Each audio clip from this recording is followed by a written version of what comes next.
en este caso, y desde casa vamos a estar atentos a lo que el Señor tiene que decirnos, porque seguro que hay bendición, seguro que hay enseñanza para cada uno de nosotros en nuestras vidas. Así con que voy a hablar un momento por Santi, si quieres subir y...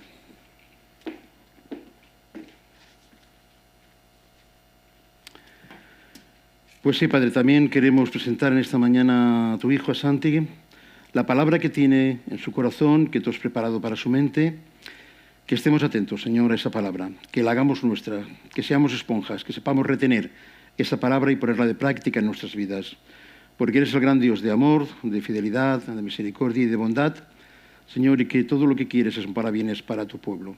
Y por ello también te estamos agradecidos. Así que guía tú su palabra, este mensaje, y realmente, Señor, que lo hagamos nuestro.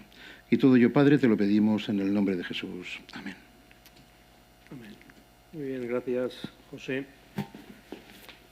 Bien, hermanos, hermanas, buenos días. Vamos a continuar con la serie que hemos estado tratando estas últimas semanas, que es la serie del discipulado. Ya hemos visto a lo largo de estas semanas pues, la importancia que tiene el discipulado, que no es meramente unas clases de discipulado, sino que va mucho más allá la importancia que tiene este tema.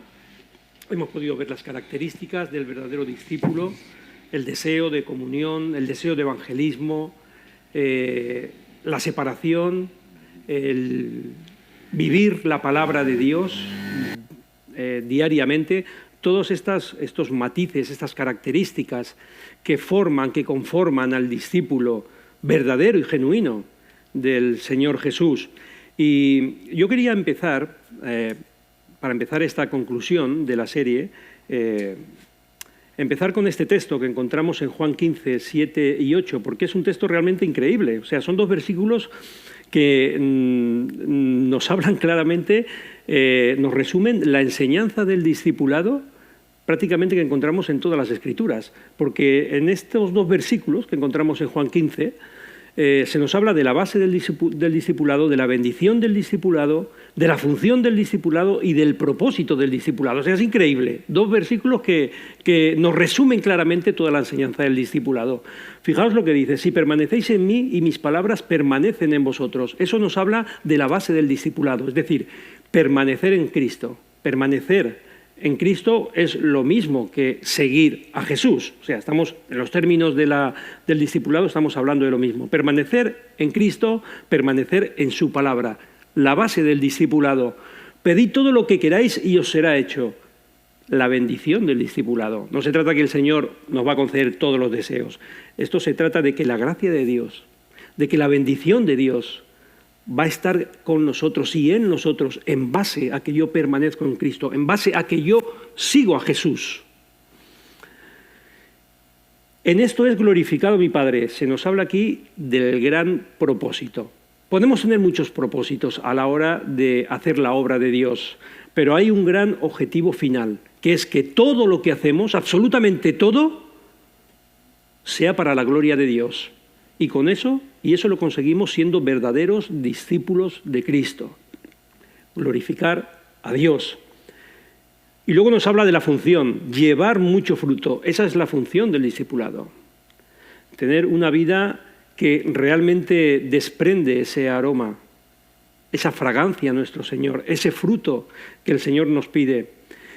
Y acaban los dos versículos diciendo: y así seáis mis discípulos. Hay una relación muy estrecha entre el principio, o sea, permanecer en Cristo, y el final, siendo discípulos. Es decir, todo esto que hemos hablado, la función del discipulado, el objetivo final, que es dar la gloria a Dios, la bendición de Dios, todo se consigue siendo discípulos.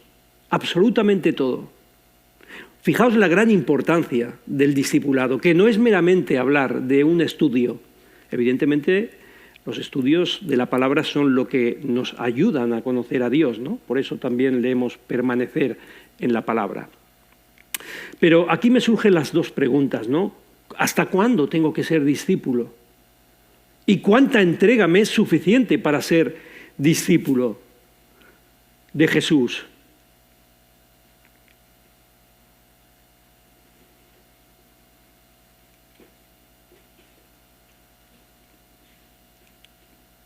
Pásalo, por favor. Lo hemos estado probando al principio, y funcionaba perfectamente. Pero bien, no hay problema. Continuamos. Bien, las dos preguntas que he hecho. ¿Hasta cuándo tenemos que ser discípulos y cuánta entrega me es suficiente para ser un discípulo de Jesús? Todos sabéis qué disciplina deportiva es esta. Esto es el triatlón. Es un deporte olímpico que se compone de 3 pruebas, como es la natación, el ciclismo y la carrera. Y sinceramente, es de las pruebas más duras, aparte del CrossFit. El CrossFit también, pero esta es de las más duras, porque hay que estar muy bien preparado para competir en este deporte. Hay que tener una entrega máxima, hay que tener un compromiso, un entrenamiento muy duro, esfuerzo, sacrificio. Hay que ser un deportista full time, como nos dirían esa expresión inglesa, es decir, a todo tiempo, estar a tope. Y queridos, el título de esta mañana es justamente ese, un triatlón sin fin. El discipulado nos propone un triatlón en nuestra vida espiritual, un triatlón sin fin, sin final, un triatlón que va a durar toda la vida. El apóstol Pablo, en el texto de Filipenses 3:12, nos dice: no que lo haya alcanzado ya, ni que ya sea perfecto, sino que prosigo por ver si logro asir o alcanzar, es otra de las palabras que quizás entendamos mejor, si logro alcanzar aquello para lo cual fui también alcanzado por Cristo Jesús. Hermanos, yo mismo no pretendo haberlo ya alcanzado, pero una cosa hago, olvidando ciertamente lo que queda atrás y extendiéndome a lo que está delante, prosigo a la meta. ¿Hasta cuándo? ¿Cuánta entrega me es suficiente? El apóstol Pablo lo deja muy claro.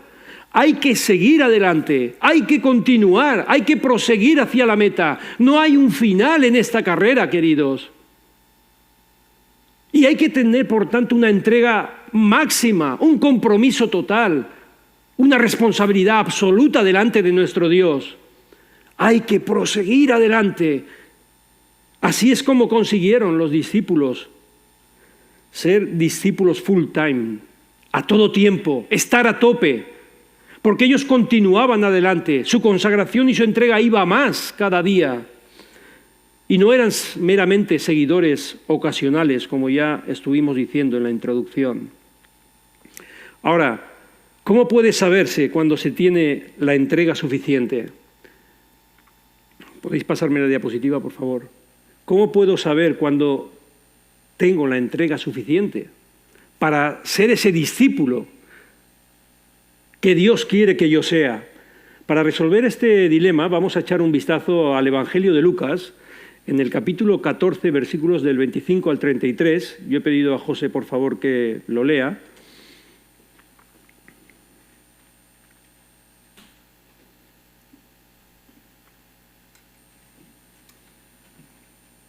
Vamos a hacer la lectura en Lucas 14, dice así: grandes multitudes iban con él y volviéndose les dijo: si alguno viene a mí y no aborrece a su padre y a su madre y mujer e hijos y hermanos y hermanas y aun también su propia vida, no puede ser mi discípulo. Y el que no lleva su cruz y viene en pos de mí, no puede ser mi discípulo. Porque ¿quién de vosotros, queriendo edificar una torre, no se sienta primero y calcula los gastos, a ver si tiene lo que necesita para acabarla? No sea que después de que haya puesto el cimiento y no pueda acabarla, todos los que lo vean comiencen a hacerse burla de él, diciendo: este hombre comenzó a edificar y no pudo acabar. ¿O qué rey, al marchar a la guerra contra otro rey, no se sienta primero y considera si puede hacer frente con 10.000 al que viene contra él con 20.000? Y si no puede, cuando el otro está todavía lejos, le envía una embajada y le pide condiciones de paz. Así pues, cualquiera de vosotros que no renuncie a todo lo que posee, no puede ser mi discípulo. Bien, muchas gracias, José. Bien, en este texto vamos a ver cuánta entrega nos es suficiente. El texto nos lo aclara y el Señor Jesús pone sus condiciones para ese discipulado y para esa entrega. Tenemos un triatlón con 3 pruebas. Gracias, Samuel. Un triatlón con 3 pruebas. Y la frase introductoria resulta estratégica para comprender la reacción de Jesús, porque aquí el Señor nos va a lanzar a esta multitud tres pruebas que definen claramente el nivel de entrega del discipulado. Es un triatlón espiritual del cual nosotros tenemos que ir, entre comillas, compitiendo todos los días de nuestra vida. Y como digo, la frase introductoria resulta estratégica para entender esto. El Señor Jesús en este momento está tenso. Sí, os lo digo así de claro, está tenso. Al igual que muchas veces el Señor pues tiene humor, y lo que pasa que, claro, cuando leemos la Biblia pues leemos literalmente y no nos damos cuenta de estas cosas, no nos damos cuenta de la expresión de la cara, de la entonación de las palabras, de los matices al pronunciar las cosas. Pero fijaos la frase introductoria, que es muy aclarativa, ¿no? Muy significativa. Grandes multitudes iban con él. Ya está. Y volviéndose les dijo, o sea, nadie va andando y de golpe y porrazo se vuelve y empieza a decir lo que dice. El Señor Jesús sabía que esa gran multitud era una multitud superficial. Era una multitud que estaba atraída simplemente por el hacedor de milagros, por aquel que hacía grandes milagros. Y aquella gente pues estaba siguiéndole porque quería ver su espectáculo. Como dice el doctor Lucas, iban con él, sin más. Iban con él y ya está, eran una mera comparsa. ¿Sabéis lo que es una comparsa en el mundo del espectáculo? Pues son aquellas personas que se colocan ahí alrededor en el mundo del teatro y del cine, pues como haciendo relleno, como haciendo bulto, ¿no? Y esta gran multitud era eso, o sea, iban de bulto, iban a ver lo que hacía el Señor Jesús porque conocían que era una persona que hacía milagros y que daba de comer y que hacía muchas cosas. Y el Señor Jesús estaba tenso por esto. Estaba tenso, porque esas personas no tenían ninguna entrega, no tenían ningún compromiso, eran, como digo, meramente comparsas. Y el Señor lanza estos hasta 3 veces. Muy sutilmente les dice que no podían ser sus discípulos. Lanza palabras duras. ¿Y por qué fue tan duro el Señor Jesús? Porque ahora nos damos cuenta que va a ser duro. Lo que pasa que es lo que os digo, esto pasa como los WhatsApp, ¿no? Cuando leemos literalmente no nos damos cuenta muchas veces de los matices y de las expresiones a la hora de decir las cosas. Pero el Señor aquí estaba tenso y se vuelve enfadado. ¿Por qué fue tan duro? Pues que simplemente porque el Señor Jesús nunca le interesaron los números. Él no estaba esperando que pasara un año y al año siguiente a convertir a más gente. Ya hablamos en la introducción de la diferencia de convertidos y discípulos.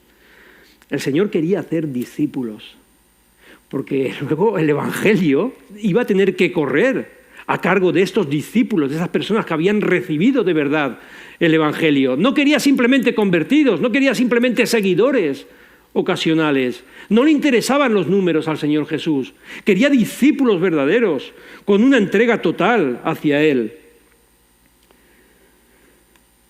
Y evidentemente la forma de decirle a estas personas que no encajaban en lo que él quería, pues era diciéndoles claramente y poniéndoles al corriente del nivel de entrega que el Señor estaba buscando. Así que escoge 3 áreas importantes de la vida y sensibles de la vida y anuncia las condiciones no negociables del discipulado. Y en este triatlón que hemos hablado, espiritual, que tiene 3 pruebas y que tenemos nosotros que luchar todos los días, hay 3 pruebas, como ya digo. La primera prueba es esta que tenemos delante. Relaciones personales, un área sensible de la vida. Y dice así, el versículo 26, si alguno viene a mí y no aborrece a su padre y madre y mujer e hijos y hermanos y hermanas y aún también su propia vida, no puede ser mi discípulo. Esto es tela. O sea, cualquiera que de verdad quiera cumplir con estas palabras, tela marinera, ¿no? Palabras fuertes, para que ya prácticamente todos se hubieran marchado. Claro, aquí hay que tener cuidado también cómo interpretamos esto, porque no se trata de aborrecer, al padre, a la madre ni a los familiares. Evidentemente, esto no casa con la enseñanza de la palabra de Dios, porque pues eso contradeciríamos a uno de los mandamientos, honrarás a tu padre y a tu madre, y a muchos otros textos bíblicos. No se trata de aborrecer, no es esa definición, ¿no? Y aquí Aquí el tema está en conocer primeramente el griego, que pues el verbo aborrecer, que es miseo, no viene a detallar ni a significar un aborrecimiento o un menosprecio, sino simplemente nos habla de un amar menos o de una preferencia. O sea, siempre que vemos en la Biblia que se aborrece a tal o se aborrece a cual, no es este el sentido. No es este el sentido. El sentido es eso, pues un amar menos. Por ejemplo, tenemos un detalle muy claro, un ejemplo muy claro, cuando en Génesis capítulo 29 habla de que Jacob aborreció a Lea en el versículo 31 del capítulo 29. Pero el texto mismo clarifica, en el versículo 30 dice que Jacob lo que era es que amaba más a Raquel más que a Lea. Ahí sí, ese es el sentido, ese es el significado. No se trata de odiar, no se trata de menospreciar, no se trata de que Jacob odiaba a Lea, sino simplemente que amaba más a Raquel que a Lea. Ese es el sentido. Y evidentemente lo que el Señor nos está diciendo aquí es que puede haber una competencia muy real entre nuestro amor al Señor y nuestro amor a nuestra propia familia, a nuestras propias relaciones íntimas y personales. Y evidentemente el discípulo de Cristo tiene que saber escoger, y escogerá siempre a Cristo, a Jesús, antes que a todos los demás. Este es el asunto. El asunto es que el Señor tiene que ser el primero en nuestra vida. Jesús tiene que ser la prioridad en nuestra vida, por encima aún del amor de nuestra propia familia. ¿Puedo decir que Jesucristo es el primero en mi vida, por encima de los demás? Primera prueba. Todavía nos quedan dos. Vamos a la segunda prueba. Metas y deseos personales.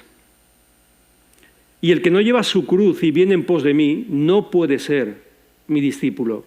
Otra declaración fuerte, que nosotros ahora la vemos, pues como que llevar la cruz, pues eso, seguir a Jesús, tal. No.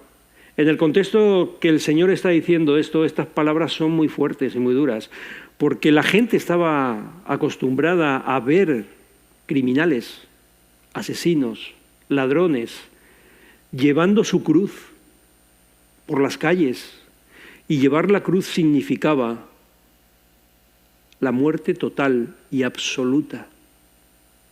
Era el camino de la muerte. Que una persona cargara con su cruz era porque iba a ser colgado en ella, porque iba a ser crucificado. Y esto significaba la muerte. Y el Señor dice que el que no lleva su cruz.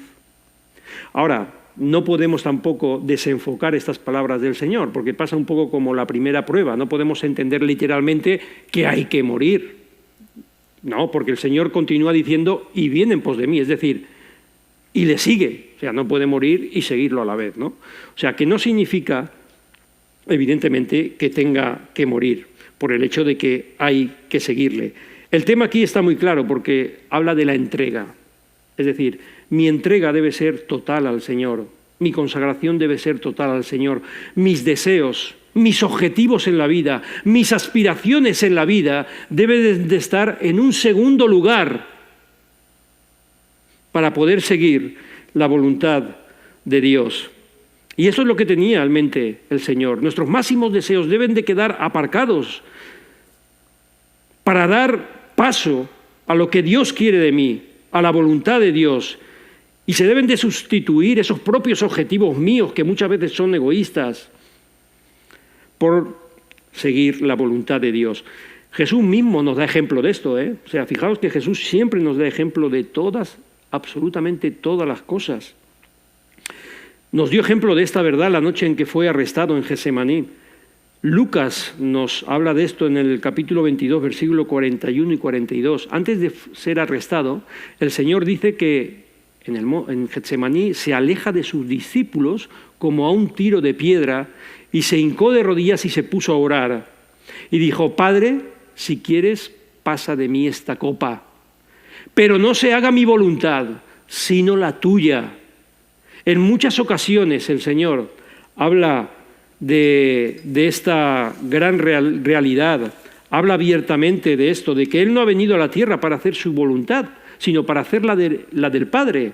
Y en Juan 6:38 se nos dice claramente que Él no toma nada por su propia iniciativa. Su objetivo final era salvarnos en la cruz y morir en la cruz. Y todo lo hacía supeditado al Padre y al plan de Dios. Está muy claro entonces, queridos, que el discípulo auténtico toma sus decisiones importantes en la vida haciéndose la pregunta primero: ¿qué quiere Dios de mí?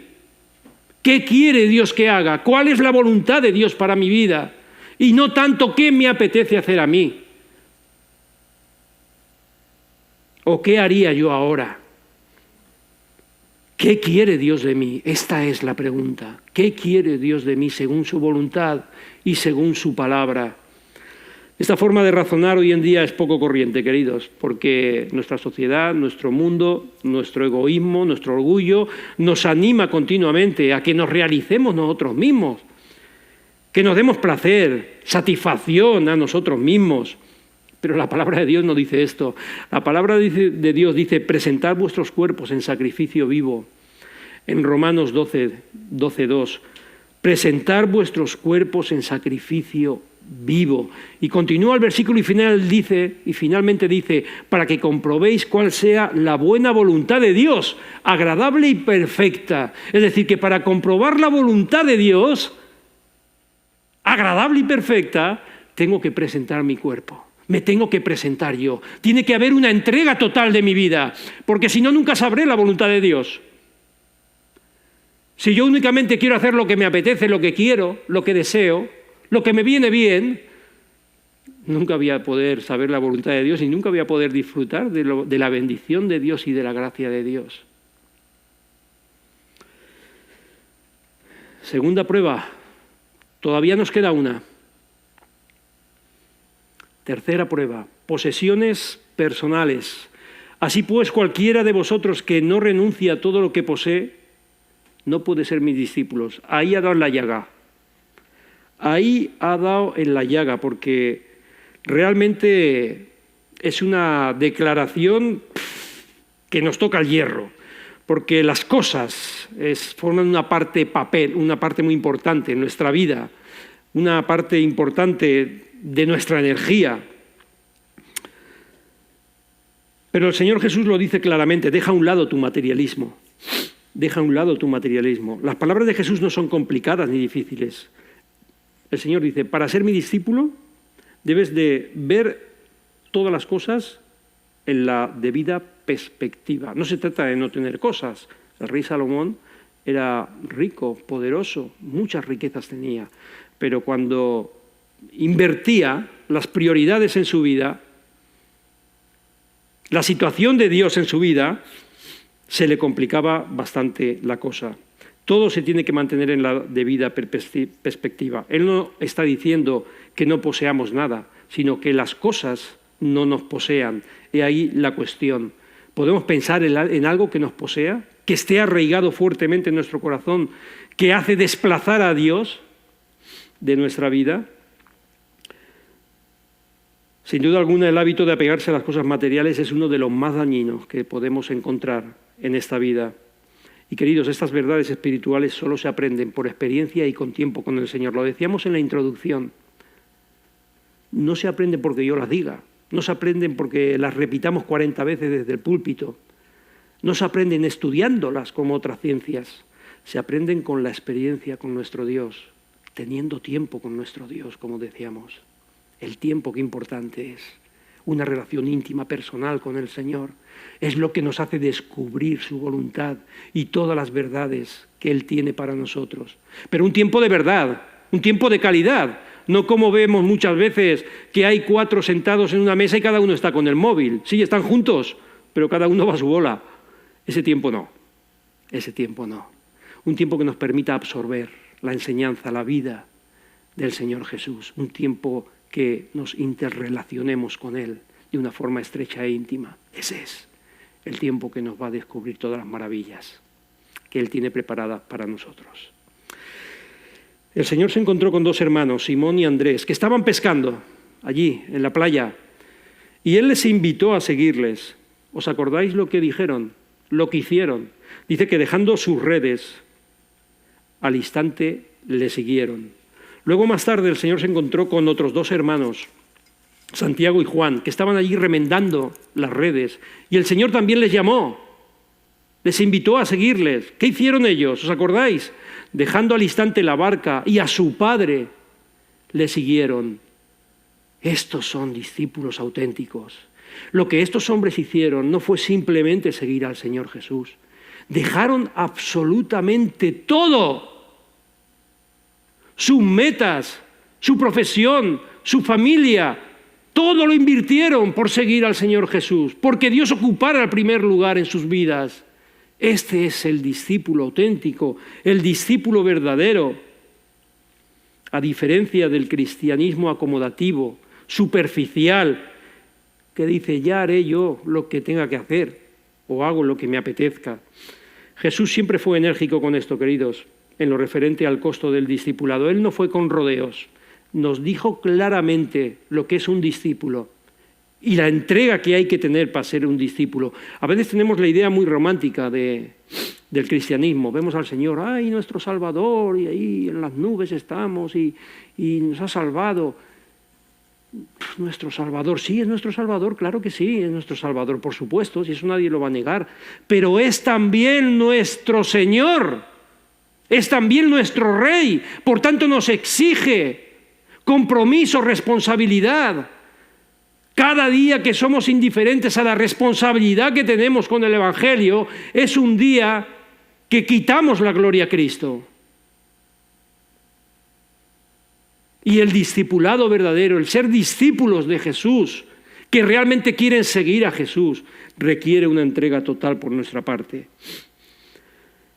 Ahora, ¿por qué? ¿Por qué un precio tan alto? ¿Por qué un precio tan alto? ¿Por qué este precio? Hemos leído, José Antonio ha leído 2 relatos que explican la razón por las cuales esas condiciones son tan costosas. Ha hecho 2 análisis, uno de la construcción de una torre y el segundo de una guerra. Ambos se destaca el alto precio que hay que pagar por ellas y el coste que hay que calcular. Ahora, ¿quién es el que calcula el coste de estos 2 eventos? ¿Quién es el que calcula el coste? En la construcción lo calculan la cuadrilla de los albañiles. No estáis aquí, no os puedo engañar. No lo calculan la cuadrilla de los albañiles. Evidentemente, qué ridículo es ese. Lo calcula el arquitecto o lo calcula la empresa constructora, que tiene que calcular el coste de ese edificio que se va a construir. Y en la guerra, ¿quién calcula el coste? ¿Los soldados? Pues no. Lo calcula, pues eso, pues el rey o el ministro de Defensa o el presidente. No lo calculan ni los soldados ni los albañiles. Lo calculan los mandos, las personas responsables. Está clarísimo, queridos. El que calcula el costo obviamente es Dios mismo. Es el Señor que ha diseñado ese edificio espiritual y sabe qué necesita, qué es lo que mejor necesita para revelar su gloria. Él mismo calcula el costo, determina la capacidad, la calidad de la mano de obra que requiere ese edificio y que requieren sus obreros. Y Él mismo calcula el costo y determina la capacidad y las características de sus soldados para obtener la victoria. Es Él y no nosotros. A veces pensamos que somos nosotros los que calculamos la capacidad nuestra para llevar la obra de Dios. No, nosotros simplemente tenemos que ponernos en sus manos. Y si tenemos carencias, Él las suplirá y Él nos las dará. No seamos como Moisés. O como tantos otros ejemplos en la Biblia. El Señor es el que calcula el costo y no te preocupes si te falta algo, porque Él te lo dará.